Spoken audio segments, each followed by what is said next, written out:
ভিডিওটা একদমই স্কিপ করবে না, কারণ আপনাদের এসআই ফর্ম সম্পর্কে একটা খুবই গুরুত্বপূর্ণ ইনফরমেশন আপনাদের দিতে চলেছি। তো চলুন জেনে নিই সেটা কি। আমার রিসেন্ট ভিডিওতে একজন কমেন্ট করেছেন যে তার মা বাবা উভয়ের নাম 2002 সালের লিস্টে আছে। এখন তার মা জীবিত আর তার বাবা মারা গেছেন। তো এখন তার মায়ের ফর্মটা ফিল আপ করার সময় আত্মীয়র জায়গায় কার নাম দেবেন, তো এটা ওনার প্রশ্ন। তো প্রথমত বলে দিই, এই জায়গাটা ফিল আপ করবেন যেমন সবার আমি বলেছি আমার লং ভিডিওতে, চ্যানেলে লং ভিডিও দেওয়া আছে, তাড়াতাড়ি যান গিয়ে দেখে নিন যে এটা কিভাবে ফিল আপ করবেন। তো প্রথমত এটা ফিল আপ করবেন, তারপর এই জায়গাটা আপনাকে ব্ল্যাঙ্ক রাখতে হবে, যেহেতু আপনার মায়ের নাম 2002 সালের লিস্টে আছে। তো এই জায়গাটা ব্ল্যাঙ্ক থাকবে। আপনি চলে আসবেন এদিকটায় সবার প্রথমে নির্বাচকের নাম মানে আপনার মায়ের নাম এখানে লিখবেন।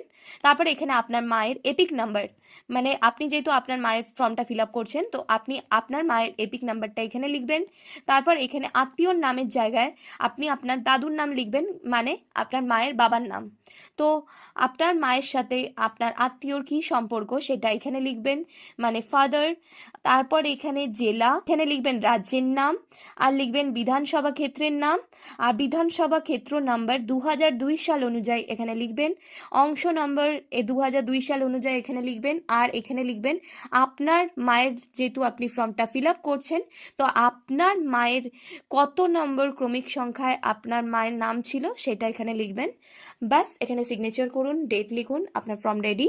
আর এখানে একটা ফটো পেস্ট করবেন পাসপোর্ট সাইজের। তো এই ছিল আজকের ভিডিও।